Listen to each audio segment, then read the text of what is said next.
Depuis un siècle, Dassault a fait voler des dizaines de prototypes, construit des milliers d'avions, partagé l'histoire de la France.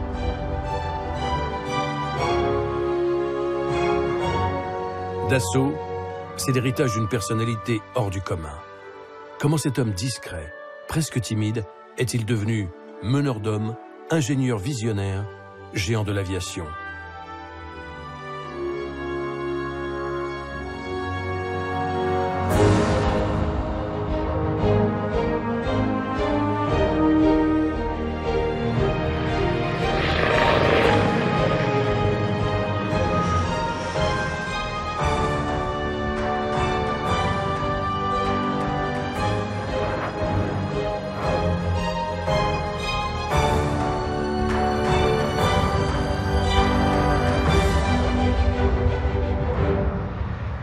Depuis 100 ans, Dassault lance des défis au ciel et aux nuages. C'est la dernière grande entreprise aéronautique au monde dont la famille du créateur contrôle la destinée.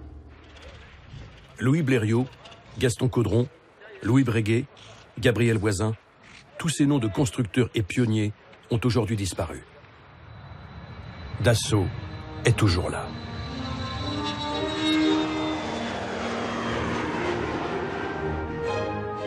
De nos jours, la société a un trèfle à 4 feuilles comme symbole de chance et de réussite. Un souvenir de Marcel Dassault. Il raconte: au cours des vacances 1939, juste avant la guerre, en me promenant, j'ai trouvé un trèfle à 4 feuilles. Je l'ai placé dans mon portefeuille qui m'a été confisqué en arrivant au camp de concentration de Buchenwald. Quand il est sauvé en 1945, ce portefeuille lui est rendu par miracle, avec le porte-bonheur. Je pense que bien que j'ai été séparé de mon trèfle à 4 feuilles pendant tout mon séjour là-bas, il a dû quand même un peu me protéger. C'est quand même un titre à une manifestation assez claire de la Providence. La Providence deviendra son ange gardien, le trèfle à 4 feuilles, son talisman. Le talisman, c'est précisément le titre du livre qu'il écrit, récit de son extraordinaire destin. Je suis né en 1892 à Paris dans le 9e arrondissement, d'un père alsacien et d'une mère marseillaise. Ce petit garçon s'appelait à l'époque Marcel Bloch. Son père, médecin, avait choisi la France après l'annexion de l'Alsace par l'Allemagne en 1871. À Paris, dans cet hôtel particulier d'un beau quartier, vivent les Camondo, sa famille côté maternelle. Marcel y retrouve ses cousins. L'un d'eux deviendra un compositeur universellement acclamé, Darius Milhaud. Marcel grandit à Paris, derrière l'église de la Trinité, ici, au 24 rue d'Aumale. Sa distraction préférée, une boîte d'expériences électriques. Mes parents étaient heureux de me voir m'intéresser à cette science nouvelle. Ils découvrent que l'électricité est capable de mettre en mouvement ce trottoir roulant. Marcel en reste étourdi.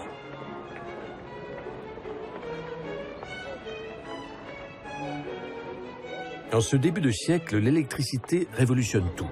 L'éclairage, les transports, le téléphone.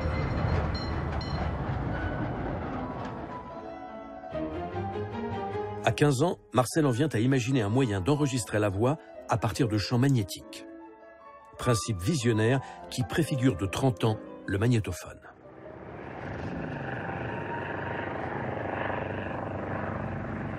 Mais c'est le survol de Paris par un aéroplane, à l'heure où s'ouvre la première exposition de locomotion aérienne, qui suscite sa vocation. J'ai compris que l'aviation était entrée dans mon cœur. Marcel ne manque pas une occasion d'aller au terrain d'Issy-les-Moulineaux.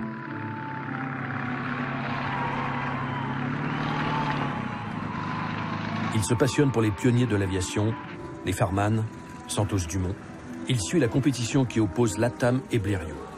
Qui traversera le premier la Manche? C'est Blériot qui revient triomphalement à la gare du Nord. Il est entré dans l'histoire comme Pégou et ses acrobaties.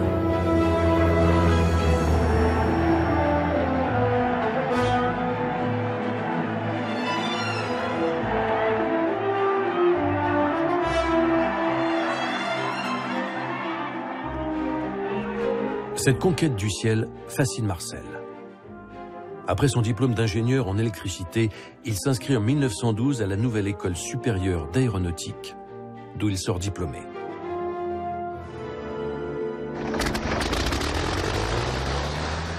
Les militaires commencent eux aussi à s'intéresser à l'aviation. Ils cherchent des spécialistes. Marcel est appelé à Reims pour son service militaire dans un régiment du génie en 1913.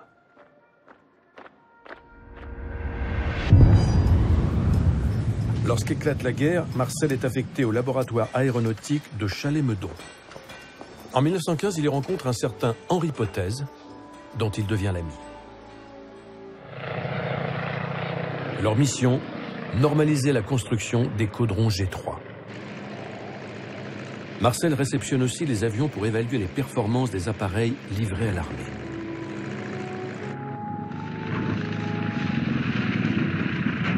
Il constate que l'hélice des caudrons G3 manque d'efficacité. Il tente d'en corriger les défauts. Il calcule, dessine et fait construire une hélice qu'il baptise Éclair.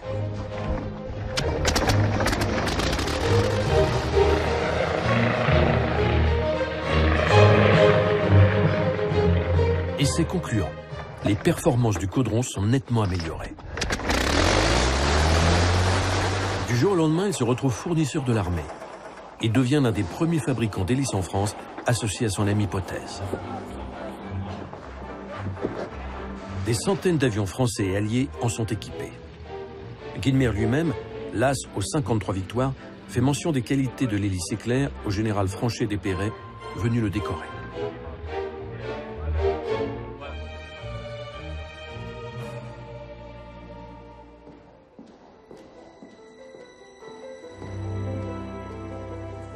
Au siège du groupe Dassault, voici l'hélice centenaire qui a marqué la naissance de la société aéronautique.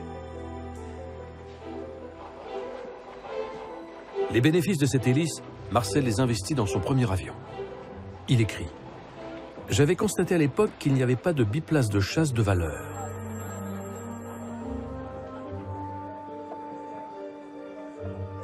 Il trace des plans, calcule les longerons, choisit l'étoile et crée avec Potez la SEA, la Société d'études aéronautiques.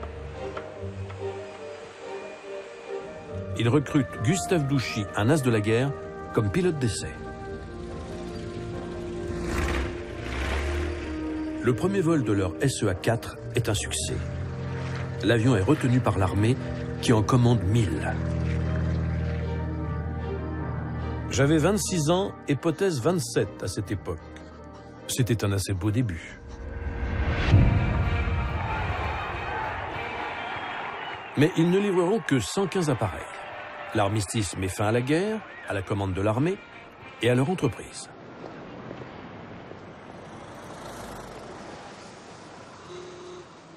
La paix revenue, l'aviation n'est plus à l'ordre du jour.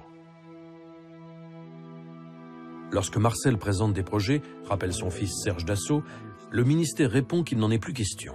On n'a plus besoin d'avions, on n'a plus besoin d'armement, c'est la dernière guerre, donc vous pouvez construire des boîtes ou des fenêtres, mais pas des avions. Les usines d'aviation ferment les unes après les autres. Marcel se met en quête d'une nouvelle activité. Il se lance dans l'ameublement, dans le quartier des ébénistes de Paris, le faubourg Saint-Antoine. Il rejoint l'entreprise d'une famille amie, les Minquès, dont il a vu grandir la fille Madeleine avant d'en tomber amoureux. Sentiment partagé. Elle a 18 ans, lui 27. Marcel épouse Madeleine en 1919. Une histoire d'amour qui durera plus de 60 ans et donnera naissance à 2 fils, Claude en 1920 et Serge 5 ans plus tard. Pendant près de 10 ans, aux côtés de son beau-père, Marcel fera fabriquer des copies de meubles de style. Il achète aussi des terrains, s'essaye à la construction immobilière. Mais de son atelier du faubourg Saint-Antoine, il garde un œil sur le ciel et ne passe jamais sans une ombre de nostalgie devant le Grand Palais.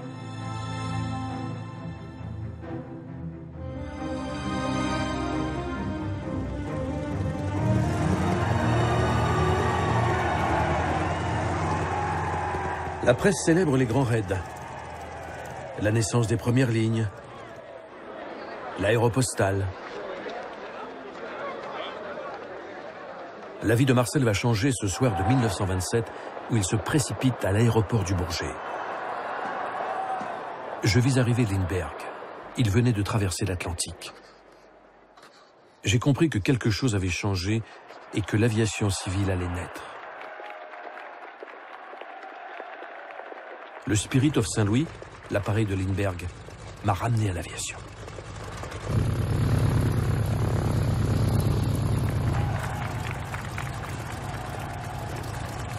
Derrière ses exploits, il voit un secteur plein d'avenir où il veut retrouver sa place.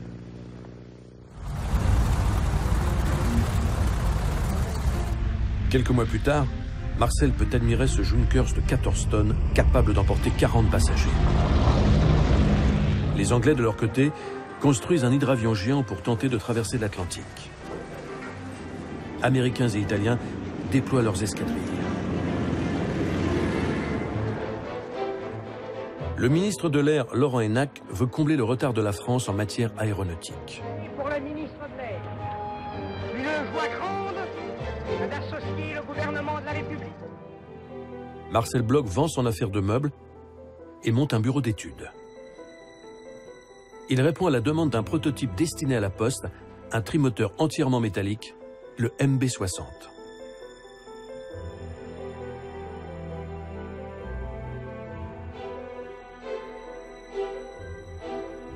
En 1930, le trimoteur postal est présenté aux officiels. C'est un succès. Mais la commande de l'État tarde à venir. Marcel, sans attendre, se lance dans un nouveau projet, un avion sanitaire, une ambulance du ciel.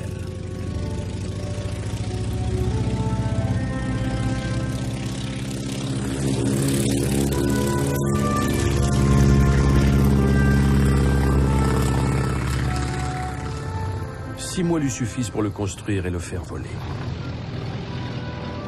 Ce MB-81 permet le transport d'un blessé couché.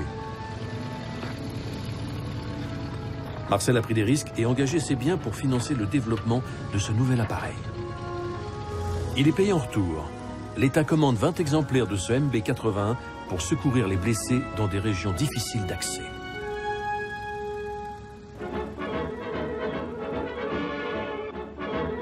Le trimoteur colonial, son troisième appareil, est présenté par Marcel Bloch au président de la République, Albert Lebrun.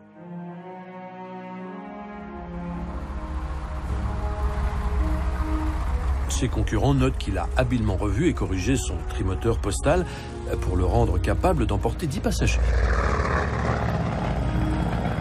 En Afrique, ce bloc 120 s'adapte à tous les climats, à tous les terrains. Il est surnommé l'increvable.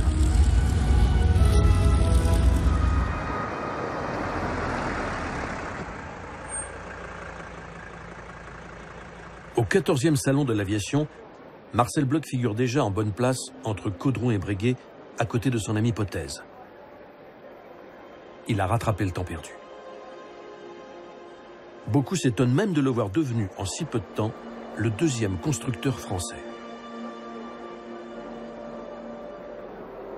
Son secret repose sur l'attention qu'il porte à ses clients. Il propose des prototypes adaptés aux besoins de chacun. Il adore créer des avions. Avant d'être un homme d'affaires, Marcel Bloch est un ingénieur passionné. Il écrit « J'ai toujours établi seul les caractéristiques de mes appareils et je me suis efforcé de ne pas manquer d'imagination. » Il conçoit 2 bombardiers, les MB-200 et 210, commandés à 500 exemplaires.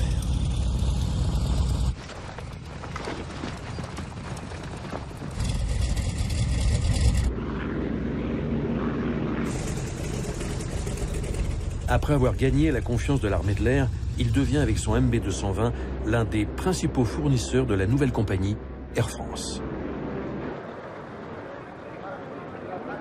16 exemplaires sont commandés. Certains sont destinés aux services postaux aériens, d'autres aux premiers services passagers.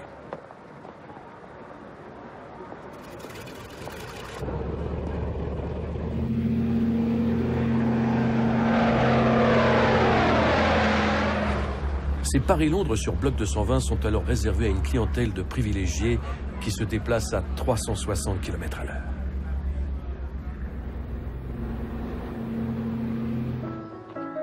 Mais le succès ne monte pas à la tête de cet homme foncièrement discret. Loin du bruit des moteurs, il aime le calme, se retrouver en famille, dans sa propriété de Saint-Aignan-sur-Cher. Rien de l'image convenue d'un capitaine d'industrie ou d'un mondain, comme son ami Potez.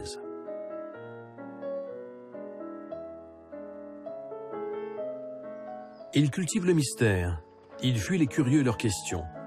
Par instinct, je ne réponds pas aux autres, écrit-il.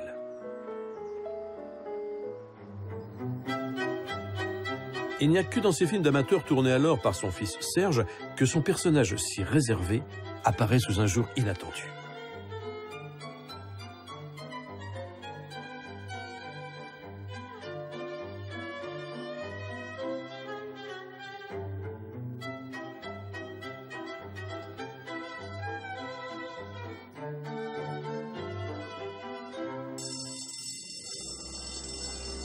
Au milieu des années 30, la société Avion Marcel Bloch est une belle affaire industrielle. Ses usines emploient plusieurs centaines d'ouvriers. Une main-d'œuvre qui n'est plus celle du 19e siècle. Marcel est persuadé qu'un ouvrier bien payé dans des locaux agréables travaille mieux. L'usine qu'il fait édifier à Courbevoie est un modèle du genre. Marcel Bloch est sensible à l'esthétique des bâtiments, comme à celle des avions.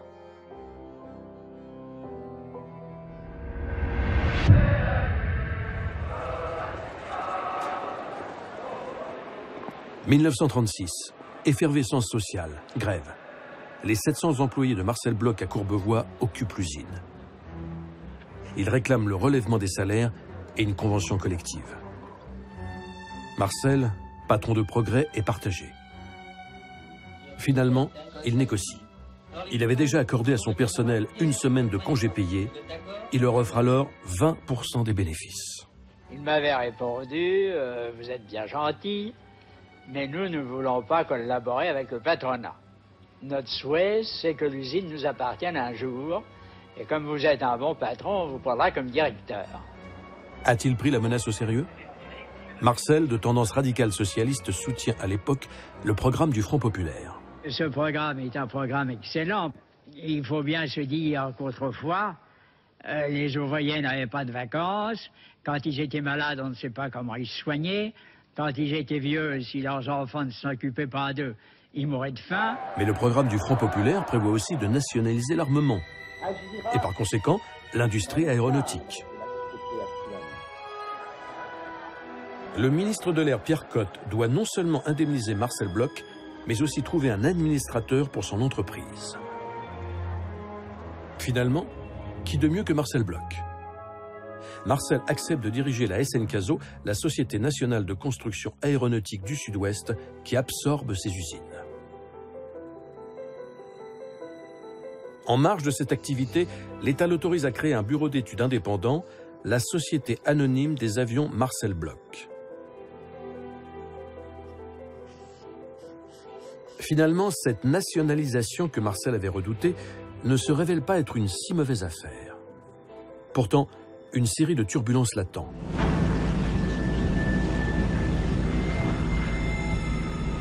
Son bombardier MB-210 connaît des pannes inexpliquées.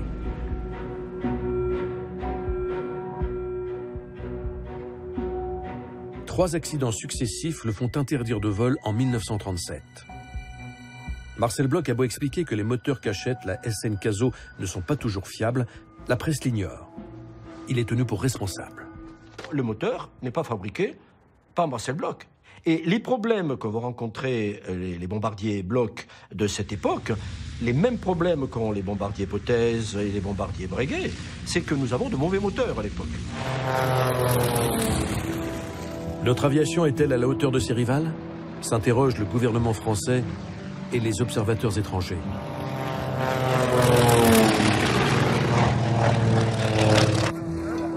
À l'époque, en Italie, Mussolini parade. Il est capable d'aligner 1000 avions sur un seul terrain.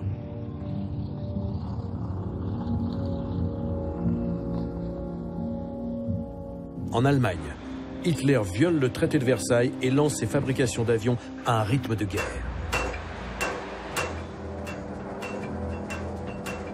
La Luftwaffe compte déjà 10 000 appareils. Göring est seul responsable de la production aérienne, alors qu'en France, l'instabilité ministérielle retarde les décisions et diffère les achats. Mon père m'avait dit qu'à l'époque, les commandes de série sont arrivées en 37, 38, donc un an avant la guerre. Alors que les Allemands réarmaient à toute allure. Rien ne décourage Marcel Bloch, qui continue à proposer ses prototypes. La marine réclame un éclaireur de combat. Il pense à son MB-131. Il le fait équiper de flotteurs.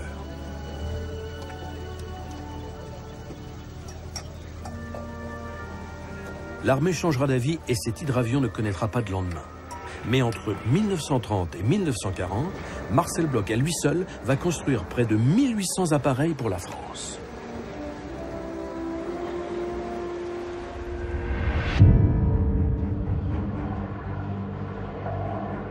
« 1939, la guerre. La France, longtemps persuadée d'être à l'abri derrière la ligne Maginot, va souffrir de son absence de politique aérienne. À l'automne de 1939, une course contre la montre s'engage et le retard initial va être à l'origine de graves déconvenues. Les constructeurs ont du mal à suivre les changements de rythme et de cap du ministère de l'Air. Le chasseur Morane 406 accumule les retards et son successeur, le De Boitine 520, n'est pas prêt.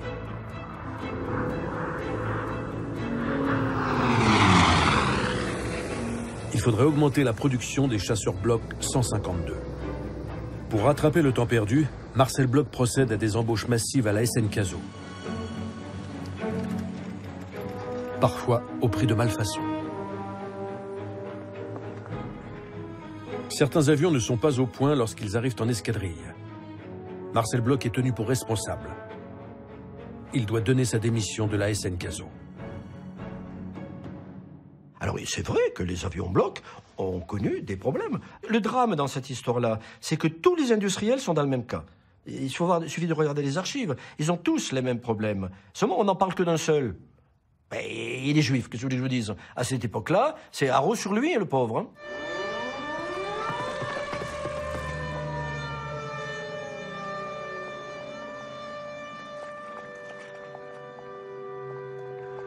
Comme des millions de Français, avec Madeleine, sa femme, ses fils Claude et Serge, Marcel prend la route de l'exode. Mais où aller? Marcel hésite, songe à s'exiler en Amérique, puis se replie finalement avec les siens dans le Midi. Le 16 juin, la France s'effondre, Pétain arrive au pouvoir. Il a dit, bon, avec Pétain, on risque rien, donc on reste là. Il a eu confiance. Mal placé. Le 3 octobre 1940, Pétain promulgue le statut des Juifs. Le 5, Marcel Bloch, considéré comme individu dangereux pour la sécurité publique, reçoit une convocation. Il doit se présenter au palais de justice de Nice. Il est accusé de ne pas avoir construit assez d'avions. Il a beau répondre que les gouvernements successifs ne les lui ont jamais commandés, il est placé en détention parmi d'autres appelés alors les responsables de la défaite.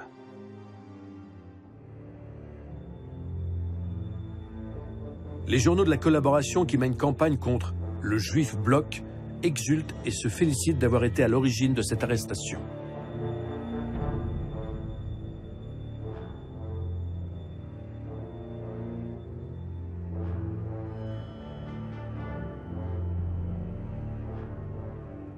Ils écrivent même que si les juges ne condamnent pas Marcel Bloch, attention à la bombe.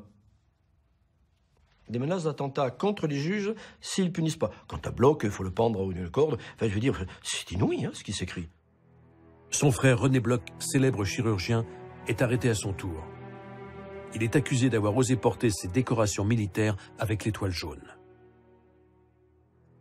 Déporté à Auschwitz, il sera assassiné par des médecins nazis. Marcel, lui, reste emprisonné ou sous contrôle judiciaire, déplacé sans cesse. en Ardèche, dans l'Indre, en Auvergne, et finalement ramené près de Lyon à la clinique-prison d'Écully. C'est là que sa femme et ses fils le retrouvent au printemps 1944. Ils étaient séparés depuis 3 ans.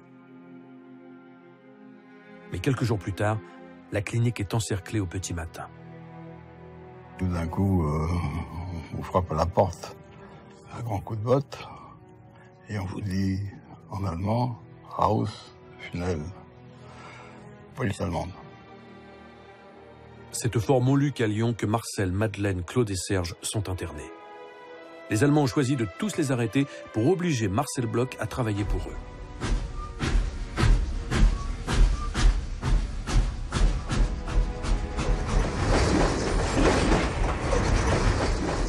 En juillet 1944, la famille est envoyée au camp de Drancy. Marcel est déporté à Buchenwald en août.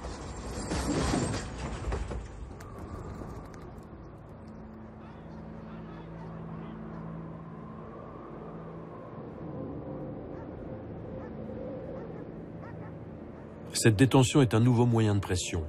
Les Allemands continuent à lui offrir des responsabilités dans une usine d'aviation. Il refuse obstinément. Il sera sauvé par le déporté communiste Marcel Paul, qui fait partie de l'administration clandestine du camp. J'étais à ce moment-là pour ne pas faire d'avion pour les Allemands, puisque je n'en avais pas encore fait jusque-là, que j'ai demandé à Marcel Paul de m'envoyer à l'infirmerie. Ce qu'il a fait, j'en suis revenu avec la diphtérie, mais dans l'intervalle, le bloc de départ était vide et je n'ai pas à travailler pour les Allemands. Marcel Paul lui épargne par la suite un transfert à pied, une marche de la mort, alors qu'il tient à peine sur ses jambes. Je serais resté sur le bord de la route et on sait ce qu'il advenait en pareil cas. Une dette qu'il n'oubliera pas. J'ai toujours de relations avec Marcel Paul. Après la guerre, j'ai engagé des communistes qui avaient été licenciés de la SNCASO, qui était la Société nationale qui avait absorbé mes usines en 1937. Enfin, je leur rends des petits services quand je peux.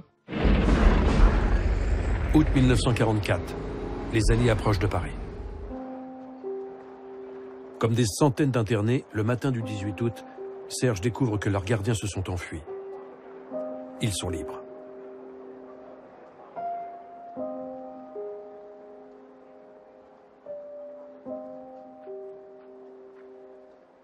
Le fils retrouve sa mère et il s'inquiète naturellement du destin de Marcel. On n'avait pas de nouvelles de lui. On ne sait pas où il était, on ne sait pas comment il allait, on ne sait pas s'il est vivant, on ne savait rien. Le 24 août, la 2e division blindée française entre dans Paris. Serge Dassault, 19 ans, est témoin de ces heures historiques. On a vu les chars Leclerc entrer dans Paris. C'était la joie. Et là, on a vu De Gaulle arriver, descendre les Champs-Élysées. Ça, c'est des moments, évidemment, qu'on ne vit pas souvent.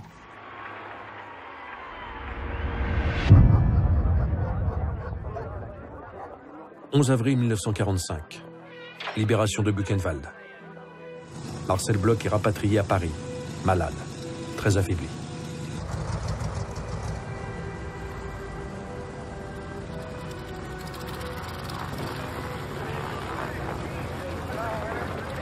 Madeleine et Serge sont là pour l'accueillir. Ils étaient sans nouvelles de lui depuis 9 mois.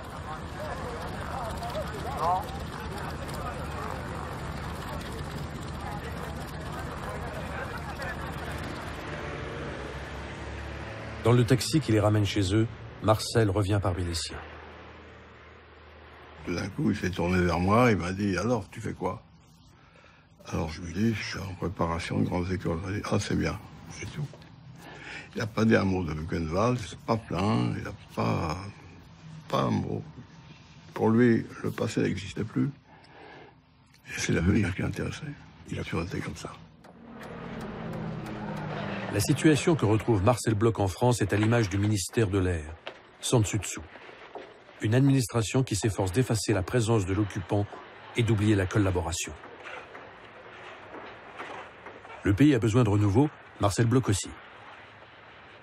À 53 ans, il va tout effacer, repartir à zéro. Il décide de tirer un trait sur son passé. Et il va créer, de toutes pièces, un nouveau personnage, une nouvelle vie, une nouvelle aventure industrielle, il devient Marcel Dassault. Dassault. Ce nom rend hommage à celui que son autre frère, le général Paul Bloch, a adopté dans la Résistance. Chancelier de la Légion d'honneur, c'est lui qui remet ses insignes au président Vincent Auriol. Marcel Bloch ne change pas seulement de nom, il change de religion. Avec son épouse, ils se convertissent. Ils deviennent catholiques. C'est donc sous le nom de Bloch Dassault, puis bientôt simplement Marcel Dassault, qu'il reprend ses activités. Le jour de son retour de déportation, il a réclamé une planche à dessin. Il a en tête tellement de projets imaginés durant ces années de captivité. Et il voit revenir un à un ses ingénieurs, héros de la guerre, comme Benoît Claude Vallière ou Henri Desplantes, chef de commando. Il rouvre son bureau d'études et répond à un concours d'avions de transport pour l'armée de l'air. Son projet est retenu, la société redémarre grâce à une série de bimoteurs militaires. Son MD 315 Flamand va connaître une carrière de plus de 30 ans. L'État, comme ici le ministre de l'Air André Maroselli, montre un grand intérêt pour cet entrepreneur privé qui semble réussir là où les sociétés nationales très politisées connaissent des séries d'échecs coûteux.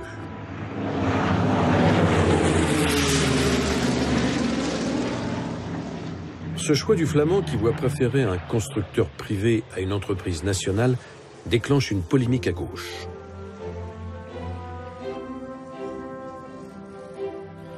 Le Flamand sera néanmoins construit à près de 300 exemplaires, mais ses successeurs resteront à l'état de prototype. Marcel Dassault sait que le temps des hélices est terminé. La propulsion à réaction va tout changer.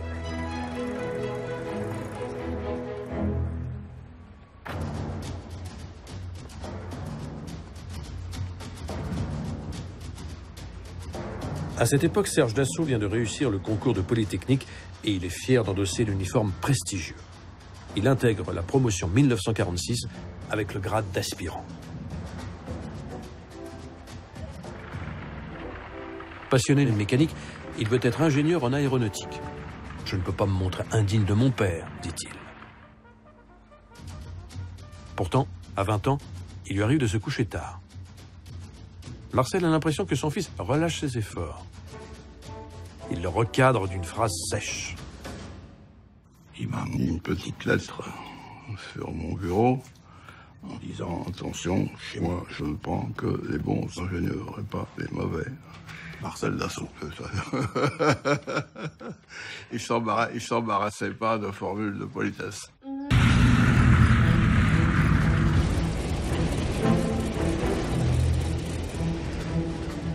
À Berlin, l'Est et l'Ouest se font face. La guerre froide relance la compétition aéronautique et les besoins de la défense aérienne.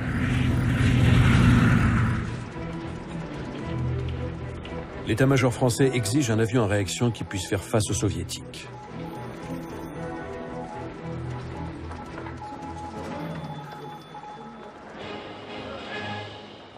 Les turboréacteurs sont les vedettes du salon de l'aviation de 1949. Les vitesses sont doublées, c'est une vraie révolution.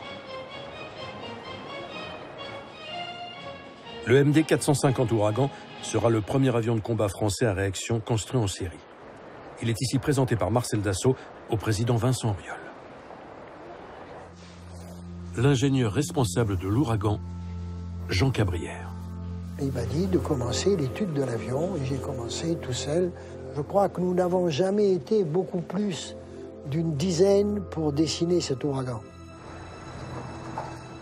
18 mois plus tôt, l'usine de Boulogne et celle de Saint-Cloud ont été chargées chacune de construire un prototype de l'ouragan. Marcel Dassault est convaincu que l'émulation des équipes raccourcira les délais de fabrication.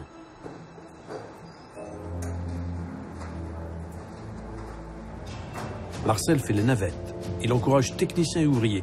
Il craint de voir l'État tourner son choix vers un avion étranger.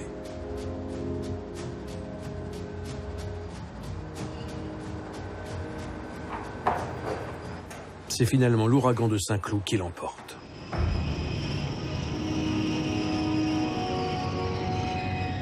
Marcel Dassault a confié le premier vol au meilleur de ses pilotes d'essai, Konstantin Rozanov.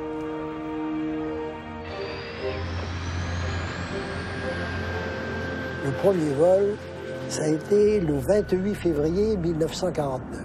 Quand on voit décoller cet avion, on reste là, on attend, et puis l'avion revient, il se pose.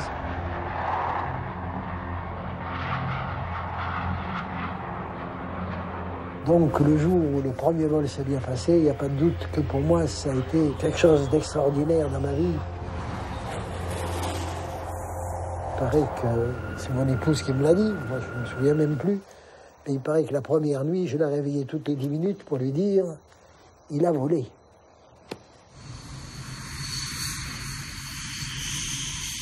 L'Ouragan commence sa carrière opérationnelle en 1952. C'est aussi le premier avion de combat français exporté après la guerre.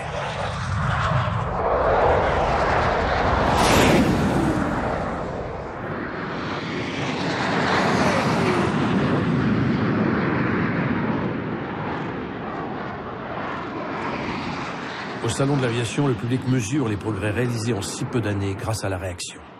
Quand vous regardez qu'est-ce qu'était l'industrie aéronautique, c'était une industrie automobile avec des ailes. Alors que la réaction a posé des problèmes en termes aérodynamiques, le pilotage n'était plus le même, les risques n'étaient plus les mêmes, on abordait des domaines inconnus. Le mur du son est l'un de ces domaines inconnus.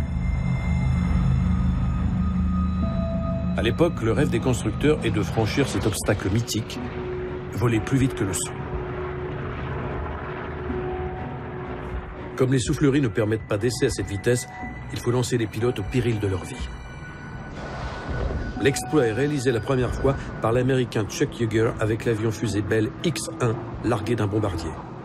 Il passe le fameux mur du son en 1947.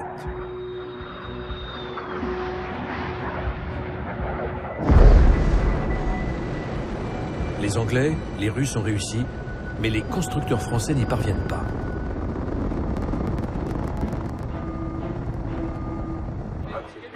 Ce n'est pas faute d'essayer. Les concurrentes d'Assaut, comme la SN Caso, ne ménagent pas leurs efforts. Le Triton, puis le chasseur Espadon, ne donnent pas satisfaction. Le statoréacteur Le Duc, lancé d'un avion porteur, se révèle difficile à mettre au point et trop coûteux. Le cœur du problème, c'est la puissance insuffisante des réacteurs produits en France. On a toujours été pénalisé par nos moteurs. Hein. Les moteurs, c'est ce qui coûte le plus cher. Pour faire un moteur, il faut entre 10 et 15 ans, avec des investissements qui sont énormes. Pour compenser le défaut de puissance des réacteurs, Marcel Dassault imagine des avions de plus en plus fins, de plus en plus aérodynamiques.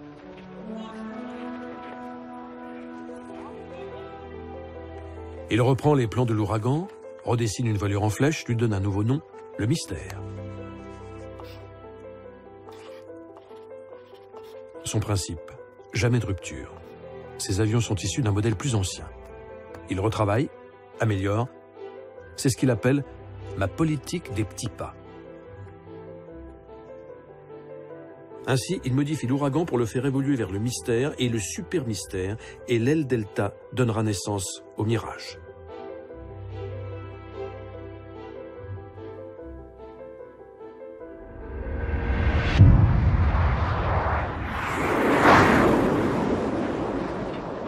Septembre 1952. Les Français n'ont toujours pas franchi le mur du son en vol horizontal. Chez Dassault, Rozanov multiplie les tentatives.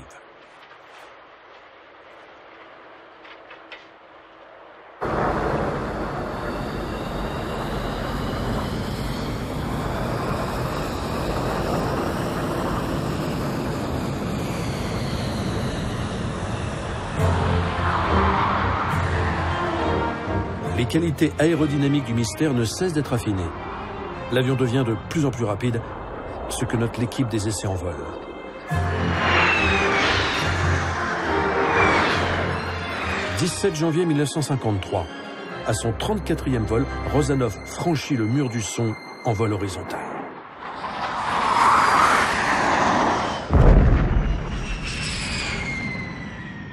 Après cet exploit, Dassault livre 300 Mystère 4 à l'armée de l'air qui choisit l'appareil pour la patrouille de France.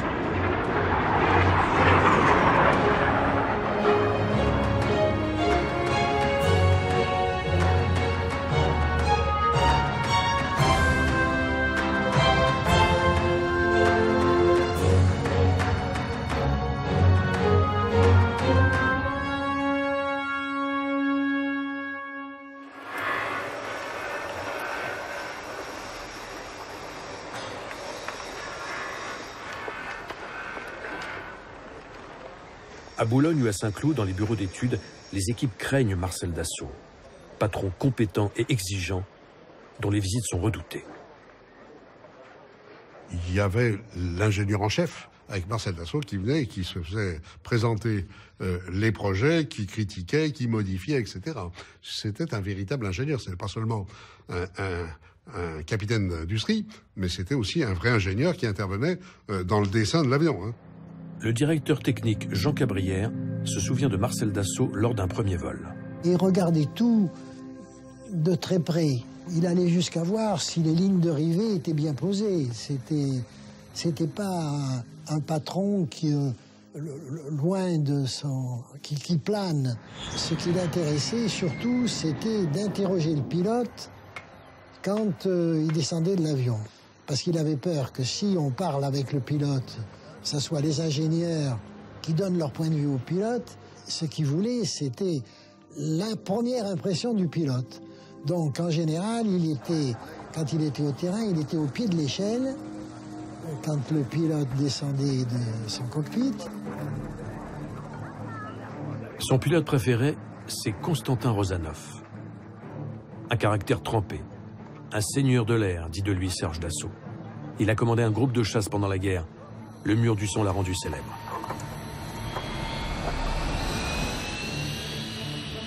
Ce jour-là, 3 avril 1954, il décolle avec le Mystère 4B pour une présentation devant les autorités françaises, britanniques et suédoises.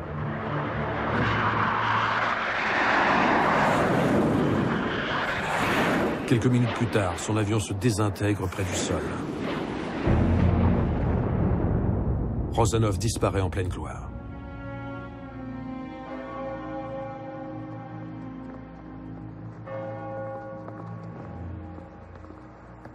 Il reçoit des funérailles solennelles dans la cour des Invalides en présence des membres du gouvernement et de Marcel Dassault, sous les yeux duquel il s'est tué. Un choc pour le père comme pour le fils. Serge a veillé le corps de Rozanoff la nuit précédente.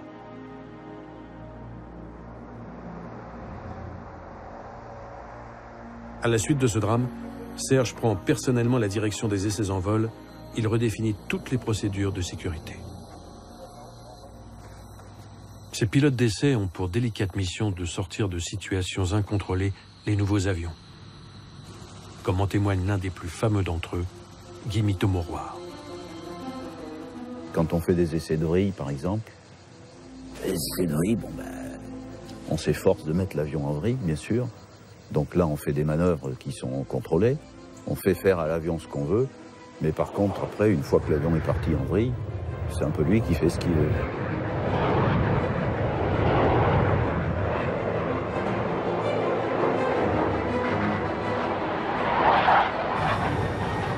La façon idéale de récupérer une vrille pour un bon avion, c'est de dire on lâche tout. On dit au pilote de tout lâcher. Et l'avion, il est prié de sortir tout seul à ce moment-là. Si l'avion est bien fichu, c'est ce qui se passe. Dans le cas contraire, l'avion possède un siège éjectable.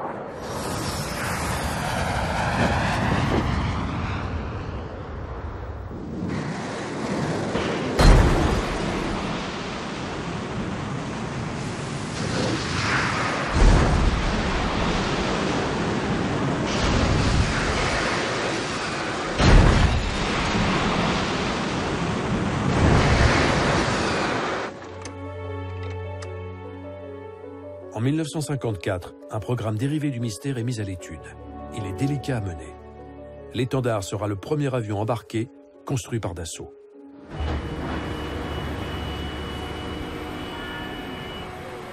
Baptisé Étendard 4M pour Marine, l'avion entame ses essais sous la supervision de Serge Dassault en septembre 1960.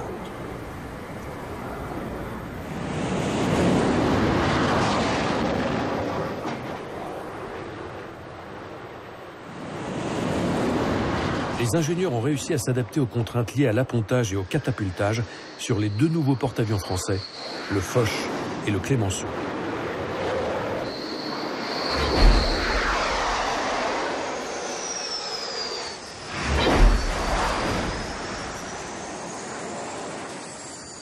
Commandé à plus de 160 exemplaires, l'étendard 4, puis sa version modernisée, le super étendard, resteront en service dans la marine pendant plus de 50 ans.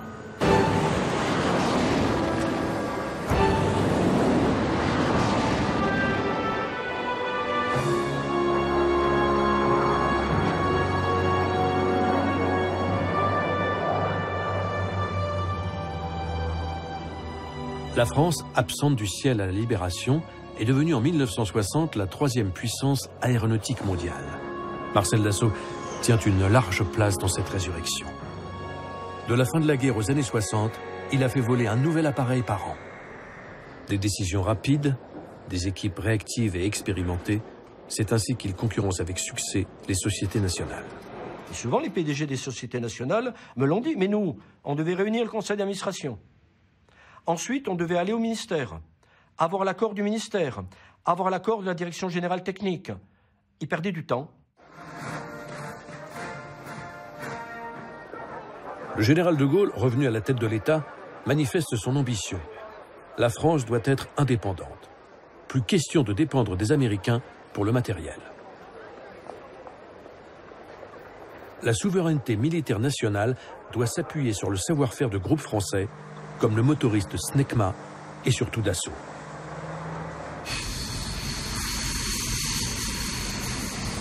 Le Mirage 3 va devenir le porte-drapeau de cette indépendance.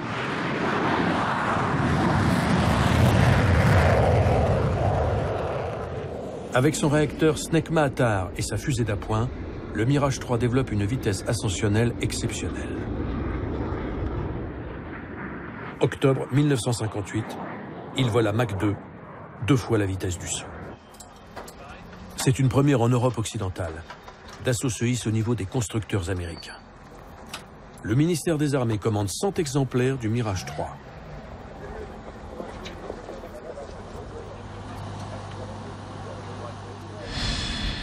Il aura de nombreuses versions. Le Mirage 3B, biplace d'entraînement. Le 3R de reconnaissance, équipé de caméras. Ou le Mirage Milan, destiné à la Suisse.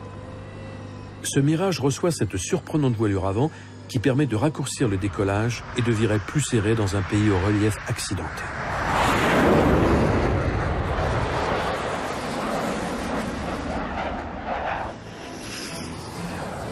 Les Suisses mettent en compétition le Mirage 3 et le Saab Draken suédois. Le Draken ouvre ce tournoi. Toutes les autorités civiles et militaires suisses assistent à cette confrontation. Le Mirage 3 décolle à son tour.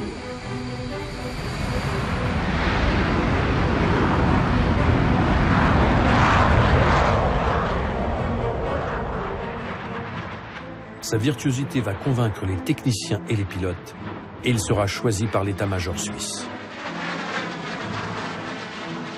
Depuis 1951, Marcel Dassault était aux prises avec ce défi, créer un avion à aile delta. Le Mirage 3 est une réussite qui doit beaucoup à son esprit de synthèse. Le côté simplificateur de M. Dassault était extraordinaire. Quand vous étiez dans une réunion, à la fin, il faisait un résumé. Le résumé tenait en 1 ou 2 phrases. Donc une capacité à prendre un problème complexe et le rendre très simple. En 1960, au Sahara, premier essai nucléaire français. Pour porter la bombe, De Gaulle a réclamé un avion aux performances exceptionnelles. À la fin des années 50, Dassault imagine le Mirage 4. Le Mirage 4 est un Mirage 3 dont on a doublé la taille, le poids et qui est devenu biréacteur.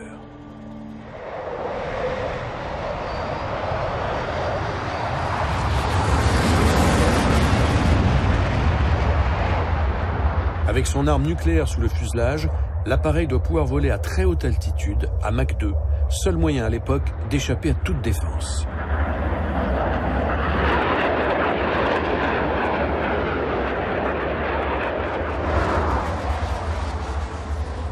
À partir de 1964, 36 Mirage 4 sont en alerte 24 heures sur 24, prêts à prendre l'air en moins de 10 minutes.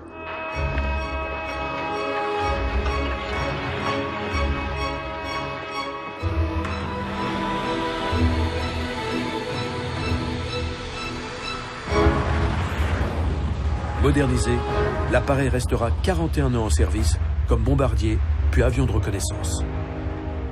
C'est le plus gros avion qu'on ait jamais fait en termes d'avion de combat. Quand vous voyez un Mirage 3 et un Mirage 4, il y a une différence de taille et les ingénieurs ont gardé une pensée émue. Moi-même, j'ai travaillé sur la modernisation du Mirage 4, le Mirage 4P. Ça reste, pour les jeunes ingénieurs de l'époque, bien longtemps après la définition du Mirage 4, un avion mythique. C'est le grand pilote d'essai Roland Glavany qui avait fait décoller pour la première fois le Mirage 4 en 1959 à Melun-Villaroche. Et c'est à propos de ce centre d'essai qu'un différend va opposer Marcel et son fils. Serge, en accord avec Glavany, envisage de transférer les vols d'essai à Istres, où la météo est plus clémente et le trafic aérien moins dense qu'autour d'Orly. Marcel refuse tout net. Lui, sa joie, c'était d'intervenir. Il fallait qu'il soit tous les samedis au terrain pour emmerder tous les ingénieurs, tous les pilotes, etc. Si Marcel exige des vols près de Paris, c'est pour surveiller les essais de ses prototypes. Lui, c'était ses prototypes, c'était sa joie, c'est vrai. Il n'aimait pas beaucoup prendre l'avion en plus. Donc descendre en avion à Istres tous les week-ends, il est bon, voilà, on s'est engueulé là-dessus. Et Glavany quitte Dassault pour l'armée de l'air. Le père écarte le fils des essais en vol et lui confie le difficile secteur des exportations.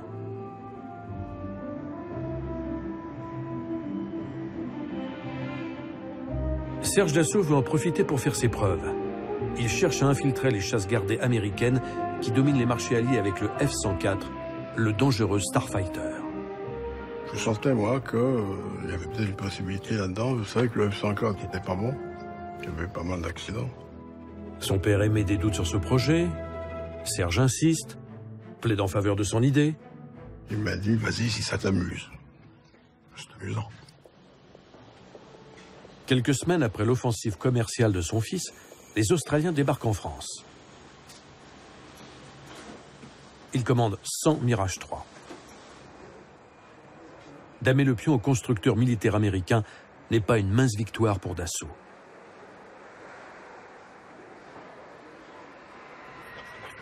Avril 63. Les Australiens prennent livraison du Mirage 3O, numéro 1. Il se vendra plus de 1400 avions de la famille Mirage. Son succès à l'exportation rapporte à l'État 10 fois les sommes qu'il a consacrées au financement du programme.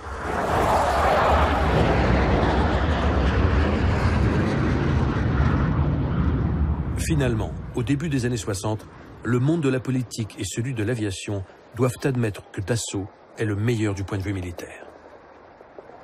La société va bientôt se tourner vers les avions d'affaires. En 1952, Marcel Dassault rachète un des plus beaux hôtels particuliers des Champs-Élysées.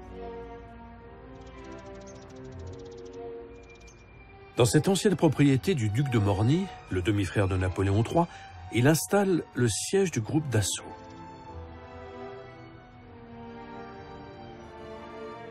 C'est dans ce bureau qu'il travaille, entouré de toiles de maître.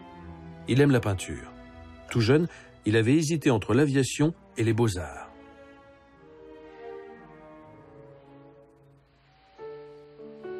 Marcel déteste s'éloigner de ses avions, mais comme il adore ses petits-enfants, l'été, il se force à prendre du repos à leur côté.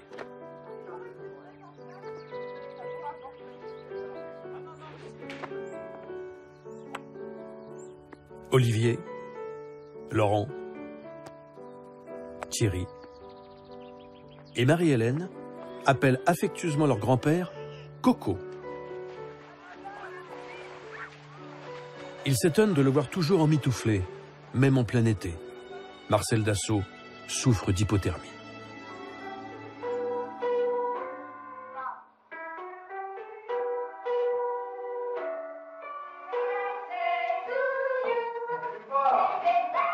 Pour ses anniversaires, il est de tradition de lui offrir des peluches mécaniques.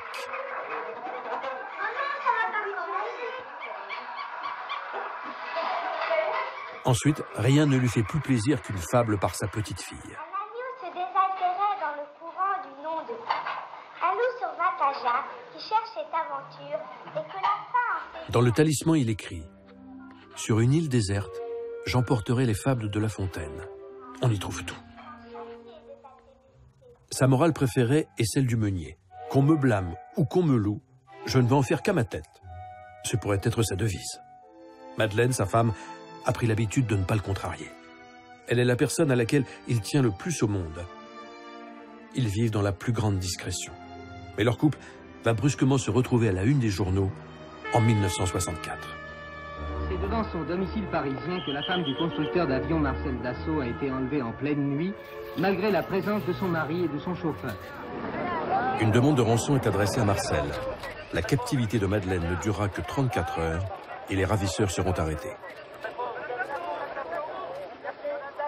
La France découvre que Madame Dassault n'a rien de hautain.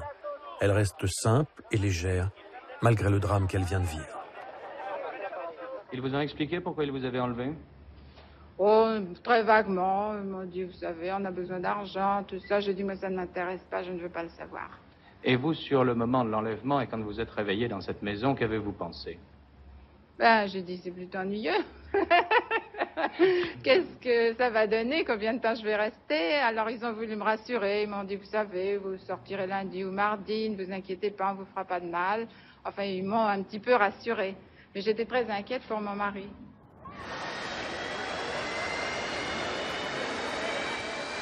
Cette année-là, au Bourget, 2 attractions retiennent la curiosité des spectateurs. Cette ceinture fusée américaine qui permet à son passager de s'élever dans les airs, mais aussi le dernier né des recherches de Dassault, le Mirage 3V, V pour vertical. Le vol stationnaire est une véritable prouesse technologique. L'avion décolle grâce à 8 réacteurs verticaux d'1 tonne de poussée chacun.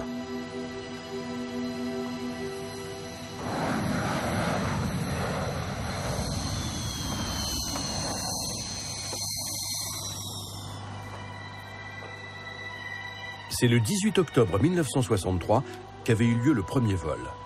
Un moment toujours redouté par les ingénieurs qui ont conçu l'avion. Pour un premier vol, j'avais la trouille. Alors là, c'est clair. Qu'est-ce qu'on a oublié? Qu'est-ce qu'on n'a pas fait? C'est ça. Et Dieu sait qu'on travaille en équipe pour justement essayer de se conforter et tout ça. Parce que on y met un homme au bout. Souvent, on le connaît bien et on l'aime bien.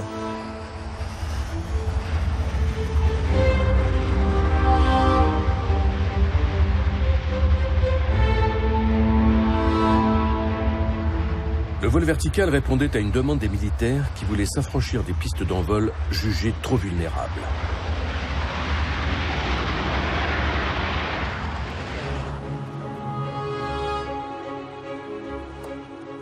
La complexité de ce projet passionne les équipes, ingénieurs et pilotes. Marcel Dassault, lui, finit par le trouver coûteux et irréaliste. Il arrête tout. Marcel Dassault disait que la meilleure façon de se ruiner, c'était de faire confiance aux ingénieurs. Le problème des ingénieurs, c'est qu'il faut savoir les manager. Car les ingénieurs, par définition, sont des gens inventifs, qui cherchent la perfection. Donc Marcel Dassault savait aussi stopper les choses. Bon, allez, on arrête de modifier. Stop! Le vol vertical est écarté en 1966 au profit d'une autre solution pour un décollage et un atterrissage court, la géométrie variable. Le nouvel avion est un Mirage 3 dont l'aile delta a été modifiée pour pouvoir se déployer et réduire ainsi les distances de décollage et d'atterrissage. Cette idée simple est en réalité d'une complexité extraordinaire à mettre en œuvre. Elle va réclamer l'invention de matériaux nouveaux, 1 million de pièces, 2 millions d'heures de travail pour 800 personnes.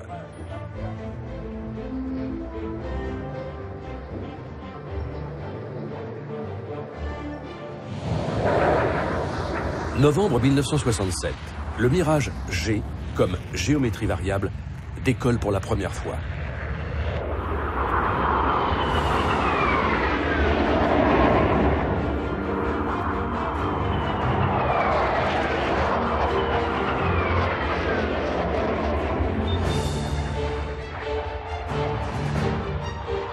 Dassault devient la seule société au monde à avoir étudié à la fois le décollage vertical et l'avion à géométrie variable.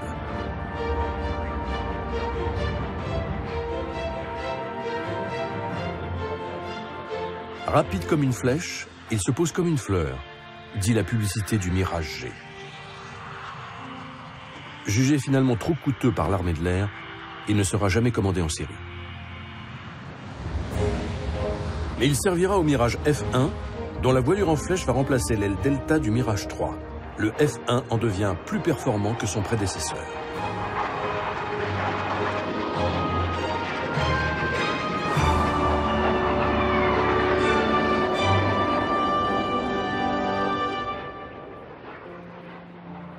Marcel Dassault, au-delà de sa passion pour l'aviation, s'investit dans les domaines économiques les plus divers.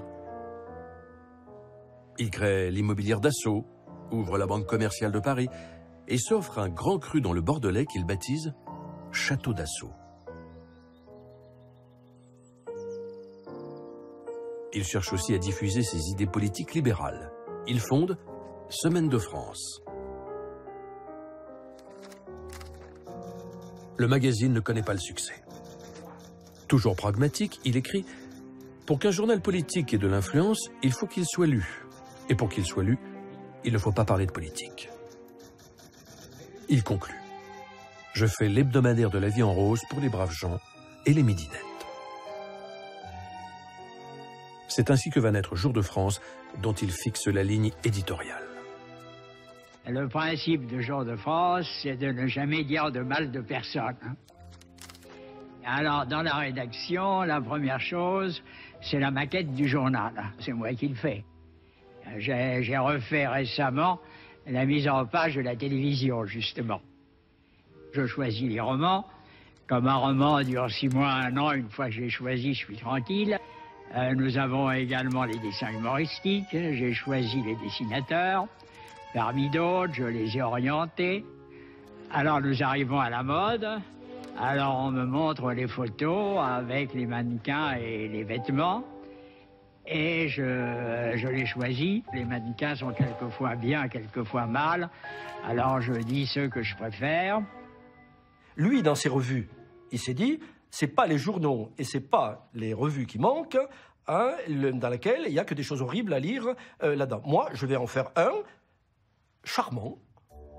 Les femmes sont toujours belles, elles portent de beaux habits, les hommes sont toujours beaux, ils ont de beaux habits, il y a des photos superbes, hein, et avec des gens archi connus, surtout quand c'est Monaco, par exemple. Hein, il aimait bien Monaco, hein, et il les voulait en costume de cour, et il ne voulait pas en maillot de bain. Hein. Le lecteur, parfois surpris, découvre entre 2 princesses un avion de chez Dassault. C'est un personnage complexe, pas du tout facile à saisir, et qui a eu quelques excentricités, c'est évident. Lorsque son voisin, aux Champs-Élysées, le cinéma Le Paris est à vendre, il le rachète, après s'être lancé dans la production cinématographique. Il y connaîtra des échecs, mais aussi des succès, comme La Boum avec Sophie Marceau.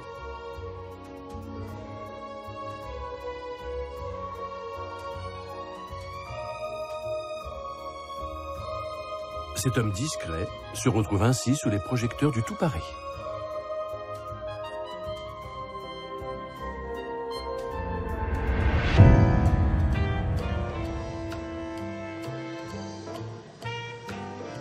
Serge Dassault, de son côté, a l'intuition dans les années 60 d'une autre aviation dite d'affaires. Plus qu'un moyen de transport, elle deviendra un outil de travail, un bureau dans le ciel.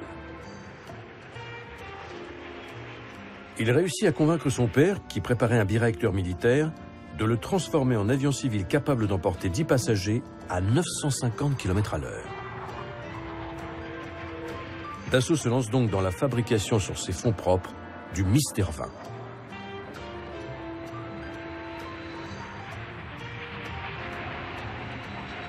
Mais le marché européen est encore étroit.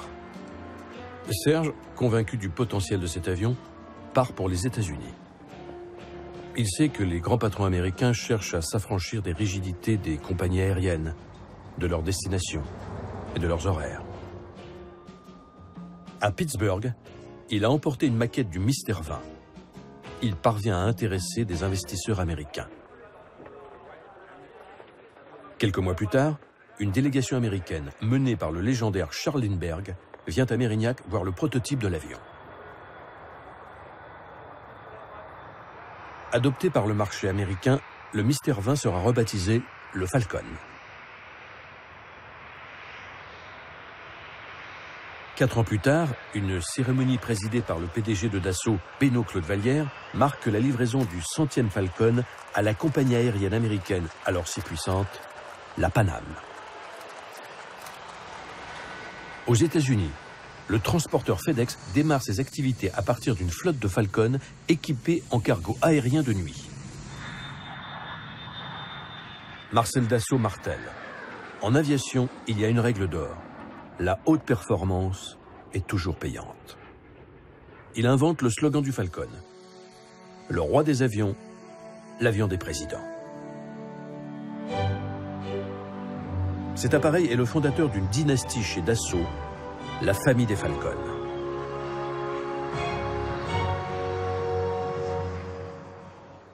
Octobre 1968. Au siège du groupe sur les Champs-Élysées, Marcel Dassault convoque plusieurs dizaines de journalistes pour une conférence de presse.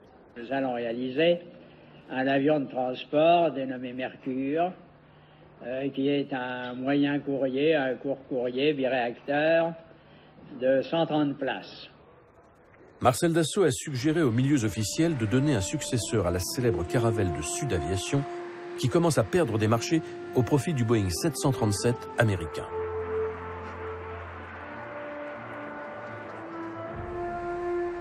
Dassault est maître d'œuvre du Mercure. C'est un projet européen qui inclut le Canada. Dans les flancs d'un Super Goupil, les éléments de l'avion arrivent de Belgique, d'Espagne, de Suisse et d'Italie pour être assemblés en France, à Istres.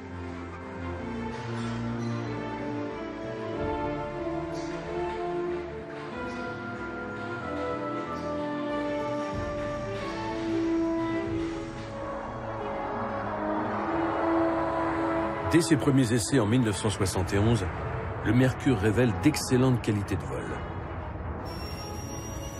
Son poste de pilotage ultramoderne, ses performances enchantent les équipages. Les passagers apprécient son confort.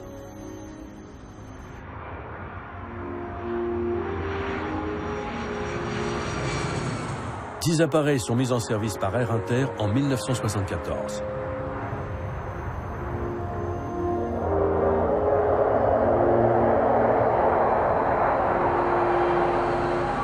Mais la hausse brutale du pétrole et la chute du dollar stoppent son exportation. Marcel Dassault aimait à dire « Si un avion est beau, il volera bien ». Mais il ajoutait « Ce n'est pas parce qu'un avion est réussi qu'il se vendra bien ». Ce fut le destin du Mercure.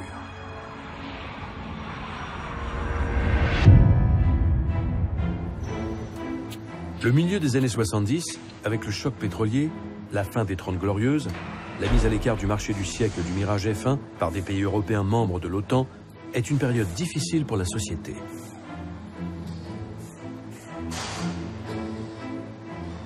Mais pour Marcel Dassault, pas question de baisser les bras. Je crois que la plus grande qualité de mon père, c'est la persévérance, de ne pas lâcher.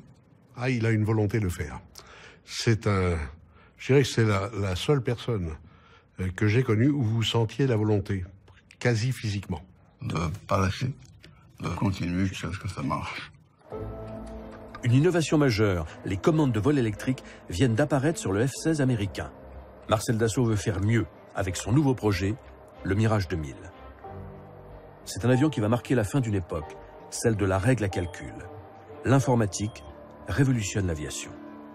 La mise au point par Dassault d'un logiciel dit CATIA permet de dessiner des avions virtuels non plus en 2, mais en 3 dimensions. Ce que nous avons inventé, c'est la maquette numérique.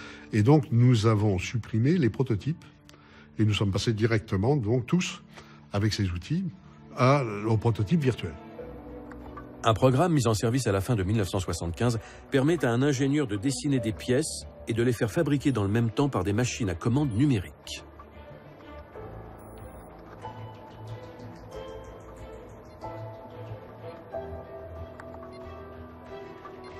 Devant les succès de cette percée informatique, Charles Edelsten propose à Marcel Dassault de créer une société. Celui-ci refuse.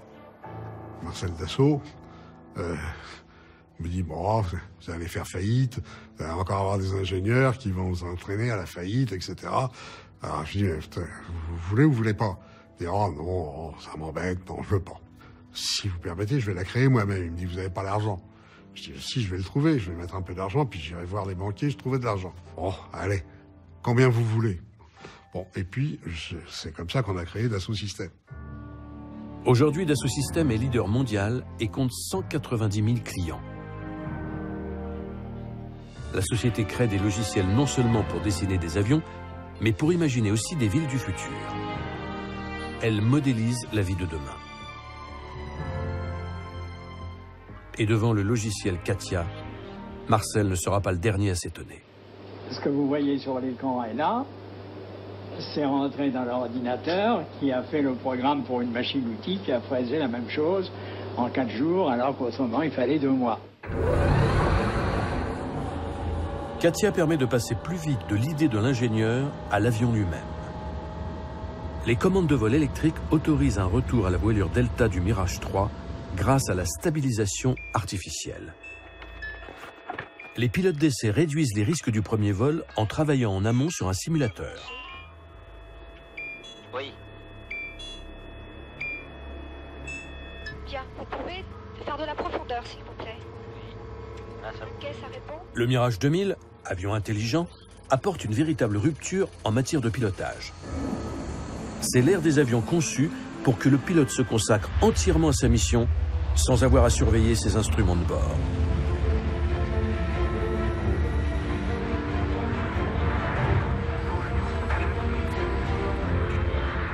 L'ordinateur donne des ordres aux gouvernes, ce qui prévient les vrilles ou le décrochage.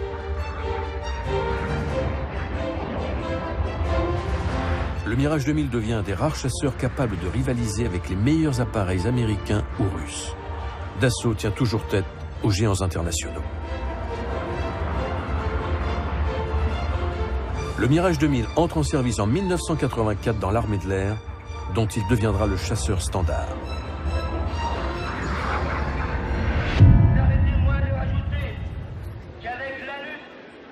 En 1968, comme beaucoup d'entreprises, les usines Dassault sont occupées.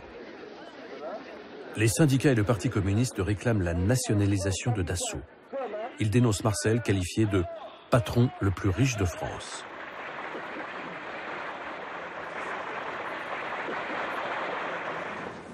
« 13 ans plus tard, la gauche devient majoritaire après l'élection de François Mitterrand.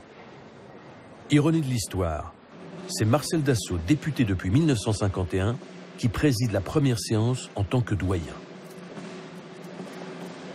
Il ne peut ignorer que cette assemblée élue sur le programme commun de la gauche veut nationaliser son groupe. À près de 90 ans, Marcel Dassault affiche son habituelle sérénité. Il a toujours été optimiste. Il a toujours cru que ça s'arrangerait un jour, voilà. Puis ça s'est arrangé.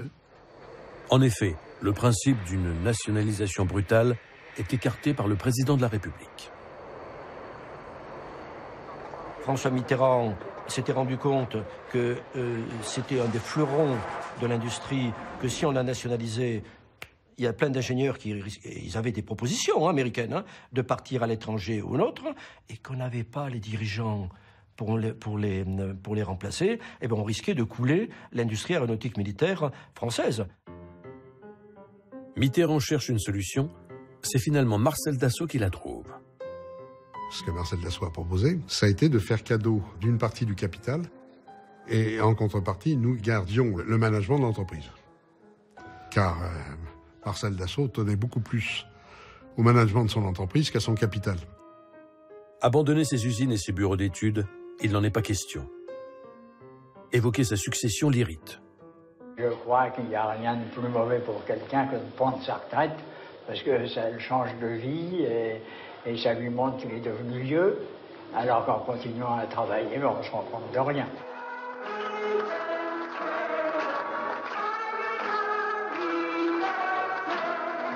En 1982, Madeleine, ses enfants, ses petits-enfants et plus de 700 invités entourent Marcel Dassault pour son 90e anniversaire.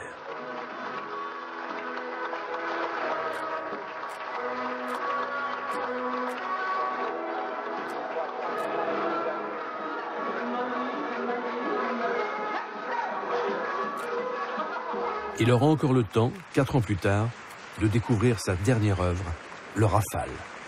Il a 94 ans.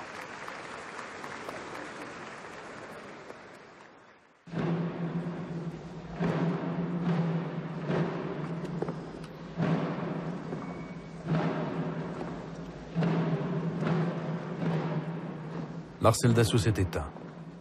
La cérémonie religieuse est célébrée en la cathédrale Saint-Louis des Invalides, en présence du gouvernement.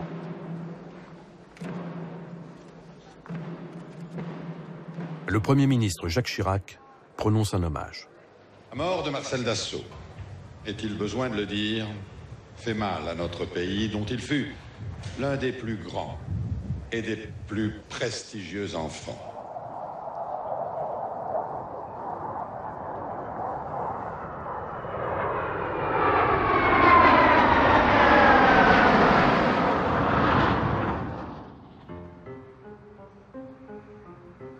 Comment assurer la succession d'une personnalité telle que Marcel Dassault?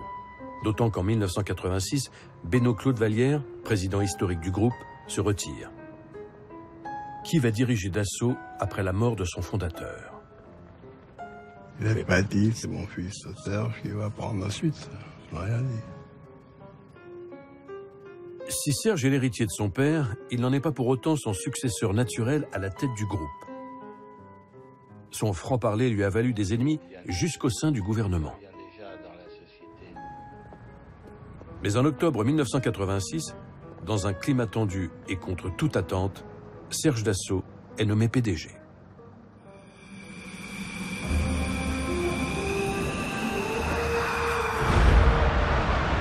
Trois mois plus tôt, le prototype, préfiguration du Rafale, vole pour la première fois.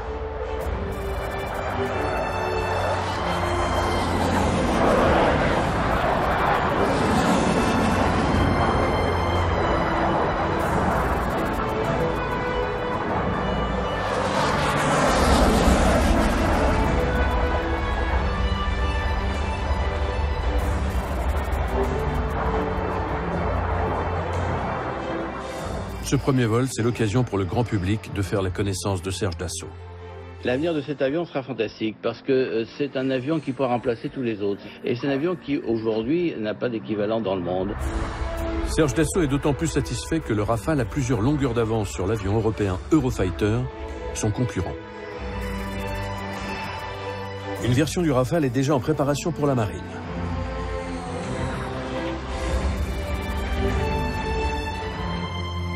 Pourtant, malgré cette réussite, Serge Dassault doit admettre que la société héritée de son père n'est pas au mieux. Après la chute du système soviétique et à la fin de la guerre froide, il faut se rendre à l'évidence. Les commandes militaires sont à la baisse partout dans le monde. Serge Dassault se voit contraint de restructurer le groupe et de réduire son personnel. Sans renoncer à la défense, il développe l'activité civile avec le Falcon.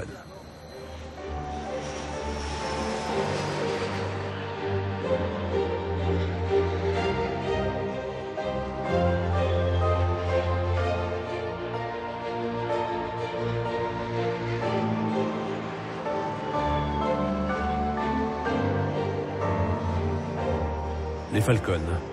Les uns apprécient leur confort, d'autres leur performance. Tous admirent la pureté de leur forme. On reprend toujours cette formule de Marcel Dassault, des beaux avions seront des bons avions. Et oui, parce qu'il y a cette problématique de l'aérodynamique. Et pour bien pénétrer l'air, il faut avoir des formes. Et il se trouve que ces formes, pour bien pénétrer l'air, en général, sont des belles formes.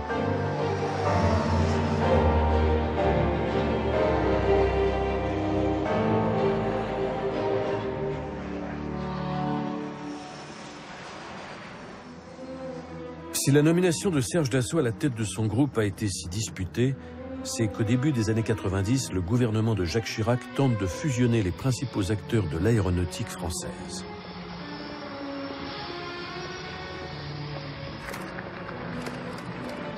Jacques Chirac s'en ouvre à Serge Dassault et lui déclare « J'ai décidé, dit-il, de faire une grande société française d'aéronautique et donc de fusionner Dassault avec Aérospatiale. » Ah, j'ai dit bon, tu veux que je rachète Aérospatiale?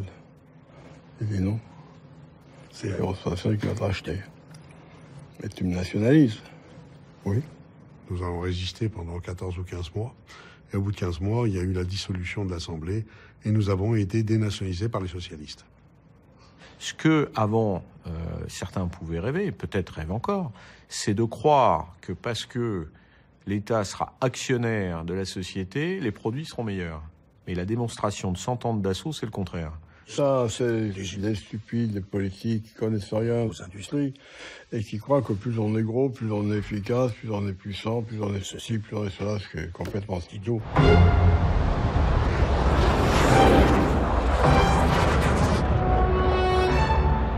Avec un retard dû à l'étalement du budget de la défense, le Rafale entre finalement en service dans la marine en 2004, puis dans l'armée de l'air en 2006. L'avion connaît son baptême du feu en Afghanistan dès 2007. En 2011, les Rafales interviennent en Libye, puis au Mali, et en 2014, contre l'État islamique.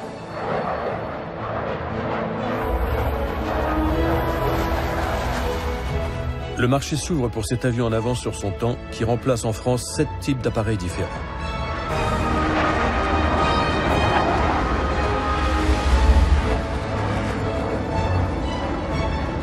En 2015, première vente du Rafale à l'exportation.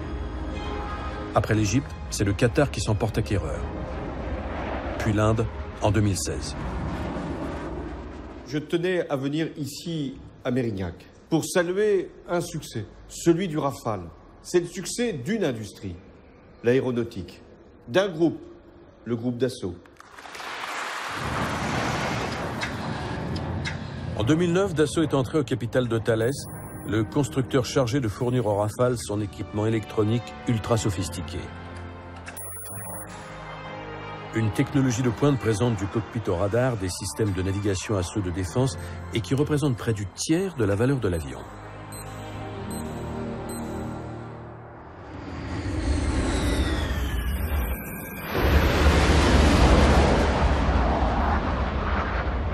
Chez Dassault, le secteur civil a tiré parti des recherches technologiques du secteur militaire.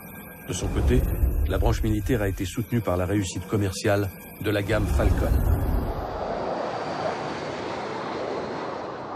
Il est fondamental d'avoir cette dualité pour nous, le marché militaire, qui est par cycle de renouvellement des avions de combat, face à des concurrents très puissants que sont les Américains principalement.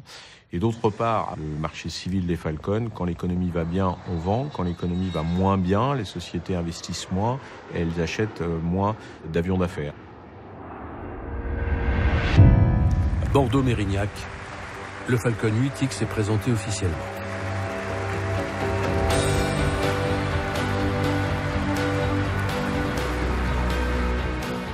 Premier vol du dernier né de la gamme, capable de relier sans escale Paris à Los Angeles ou Tokyo.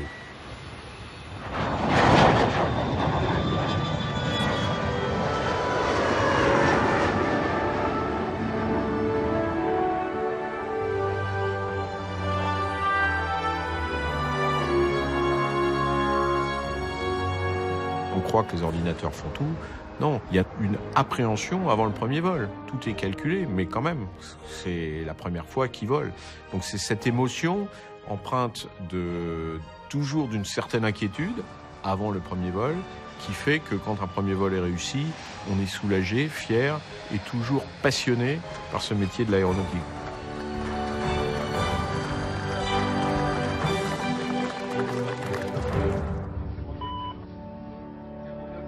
Au début des années 80, la société Dassault s'était tournée vers l'espace avec le projet de navette européenne Hermès, destinée à ravitailler un laboratoire spatial.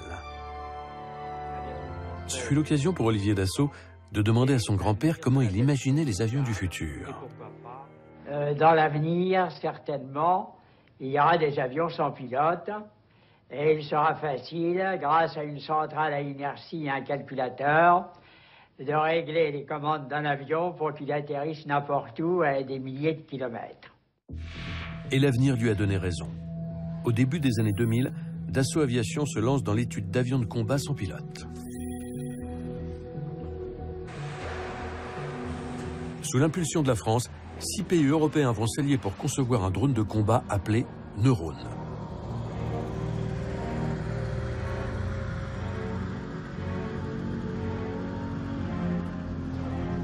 Dassault Aviation est désigné maître d'œuvre de ce programme qui vise à maintenir la souveraineté technologique européenne face aux Américains.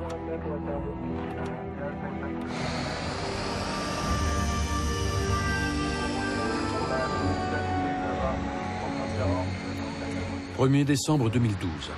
Pour la première fois sur la base d'Istres, le pilote n'est pas à bord du prototype qui décolle.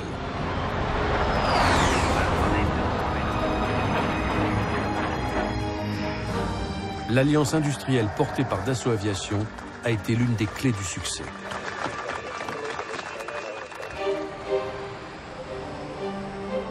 20 mars 2014. Pour la première fois, c'est un drone de combat qui vole en formation. Une opération très délicate à mettre en œuvre. 2 heures de patrouille aux côtés d'un Rafale et d'un Falcon 7X.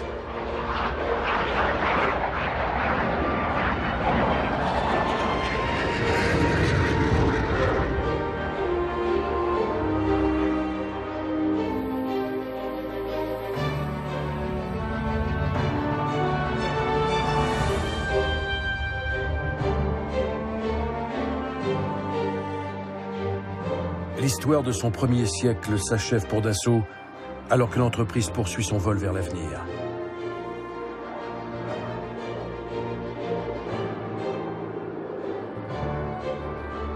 Marcel Dassault avait fait du ciel son univers. Ses descendants et ses successeurs, animés d'une même passion pour l'aviation, assurent aujourd'hui la pérennité de son œuvre.